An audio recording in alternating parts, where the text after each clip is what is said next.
өздеріңіз сол кезде заңды білмей отырсыздар ма? Мен түсінбей отырмын. Негізі газдықтың рұқсатынсыз жаңағы салымшылардан ақша жинау ол заңсыз қой, негізі? Заңсыз. Жоқ, заңды біз білеміз.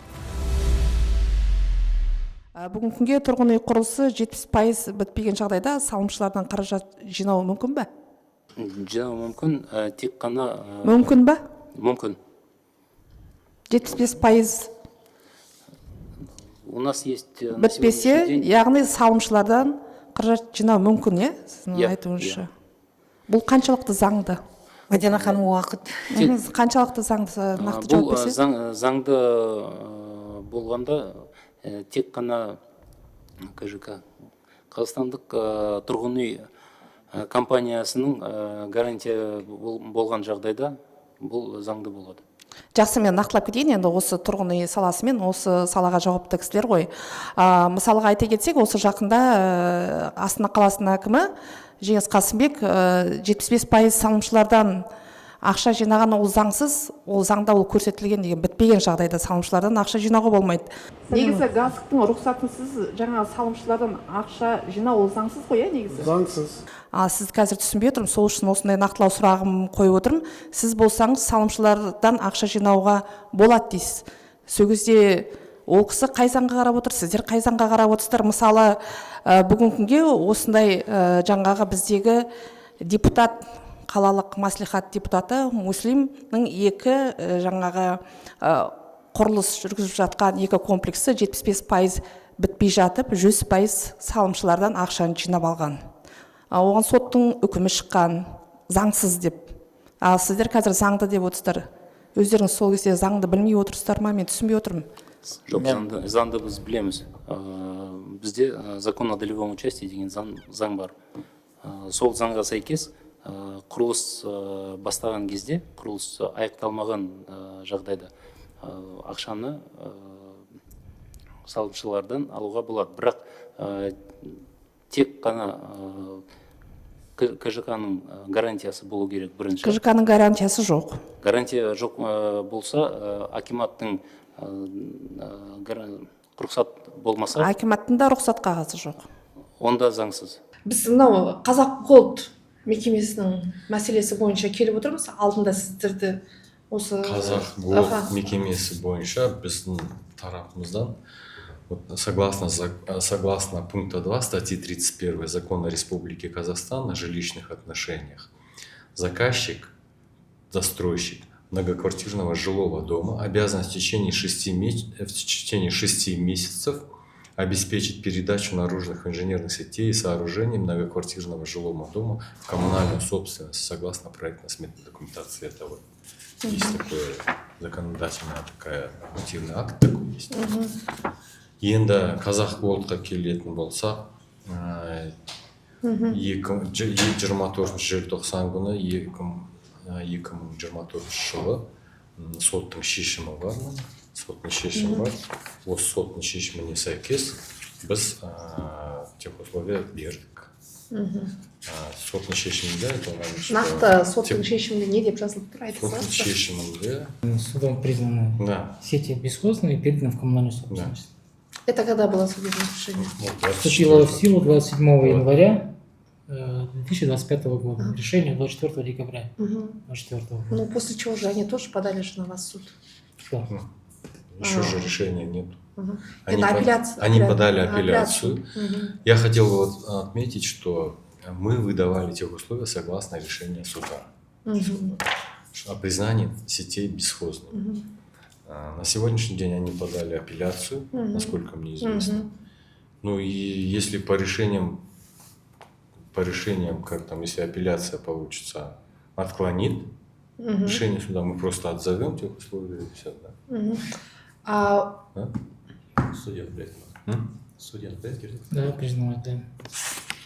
В случае, если суд признает, решение отменяет, то есть жай сөзбен айтқанда жаңағы инженерлік желілер қайтадан заказчик тарапына өтсе, біз онда на тех условиях аннулировать етеміз.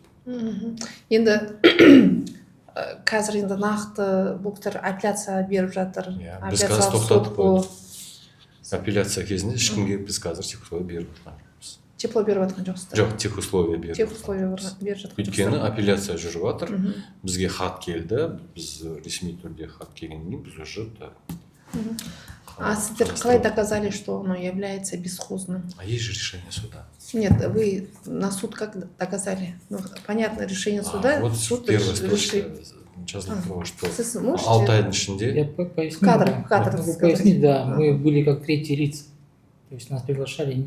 Истцом был заявителем управления активов и госзакупок акимата города Астаны. Ну, как вы там Ну, замерили, там трубы какие-то неправильные, нестандартные. Как вы там нашли, что оно бесхозное? Ну, я говорю, заявитель это управление активов. Они Просто по подавали. заявлению? Нет, они подавали иск. Я Мгм. про что хочу сказать. Мгм. Но мы были привлечены как третьи лица. Мгм. И все. Как вы ответили? Что именно? Ну, бесхозным, Ну, как вы посчитали, что Нет, оно вопрос к бесхозным? нам о бесхозности не задавался, вопрос нам касательно выдачи ТУ и так далее.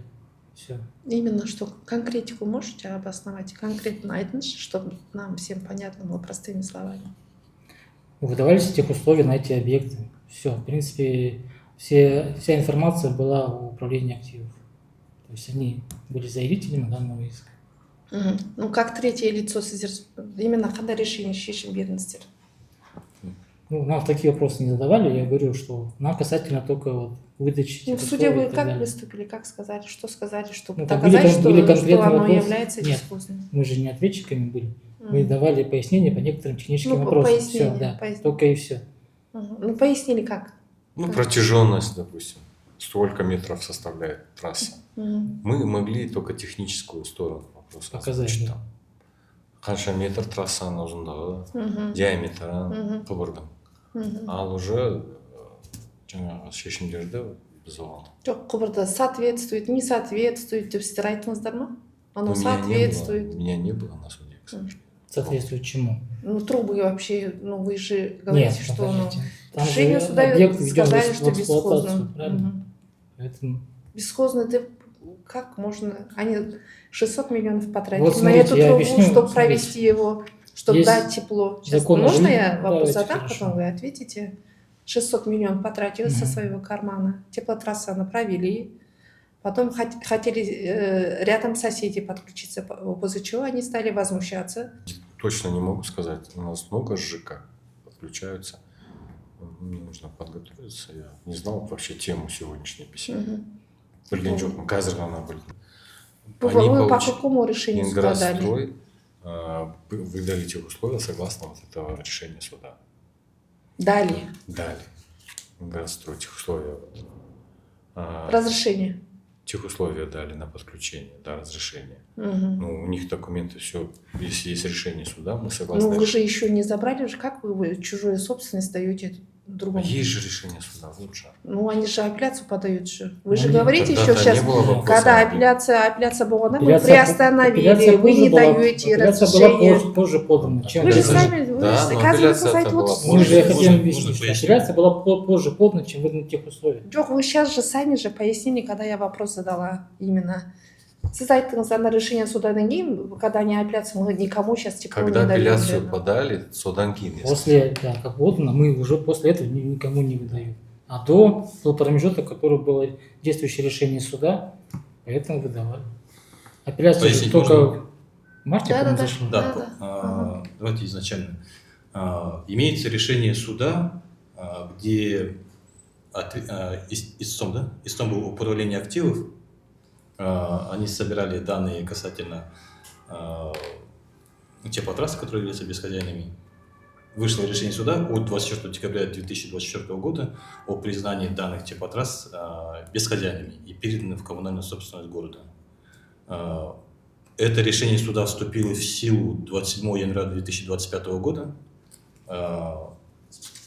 Далее, то, что вы говорите, жилые комплексы Марьям и второй, не помню, Ажар, да? Да. Ажар жилые комплексы, они получили технические условия от 21 февраля 2025 года, после, получается, вступления в силу данного решения суда.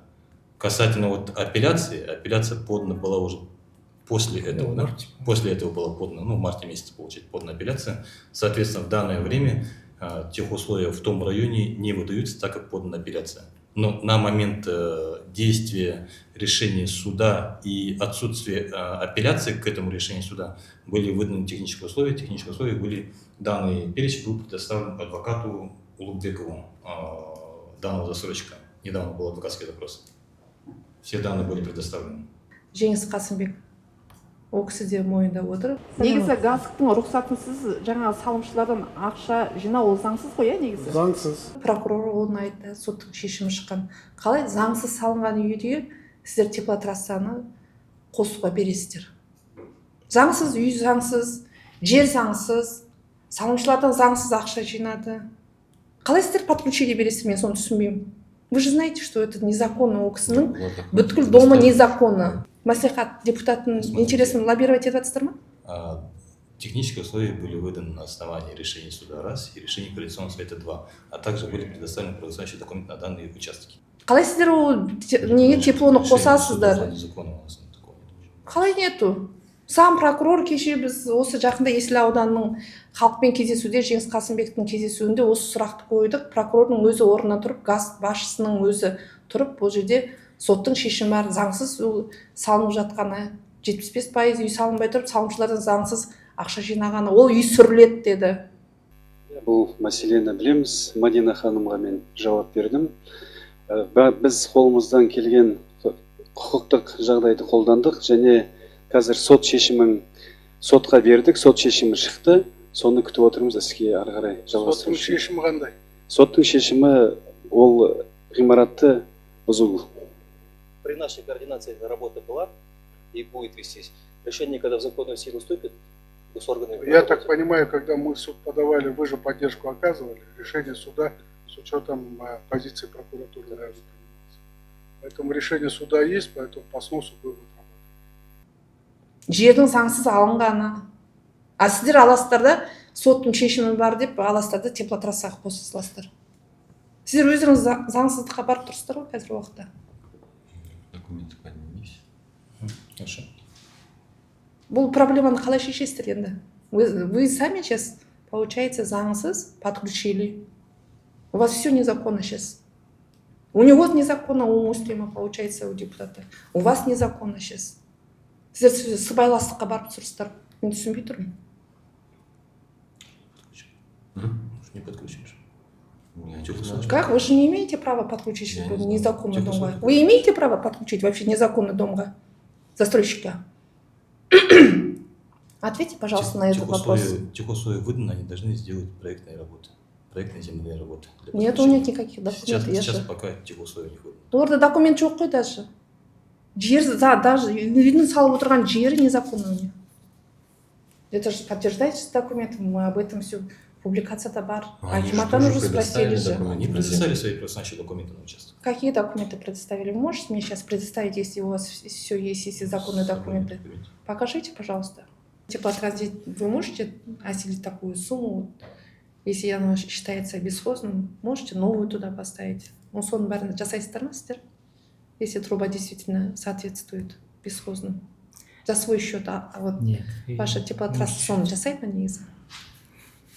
Нет, бесхозная не значит, что она... А если бесхозный болса, как вы дали разрешение, она кімдерге... Понятие бесхозное, вы можете чуть не так понимаете.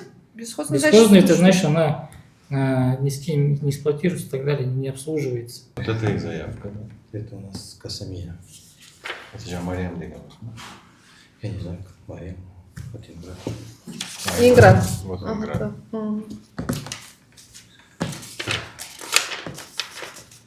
Извини. Что скажи? Это заявление, да? Каким На числом? подключение? На подключение, да? Получение тех условий. Да, ну, техусловия это и есть подключение. Ага. Расчет нагрузок. Они, да, предоставили? Давайте очень. А вот Мариам. Вот они предоставили расчет нагрузок. Вот подписано постановление, на землю подписано Акимом города. 19.02.25 год, да? Дата заявки 25 год? Дата заявления. Дата заявления. Получение тех условий. Угу. 25 год. Да.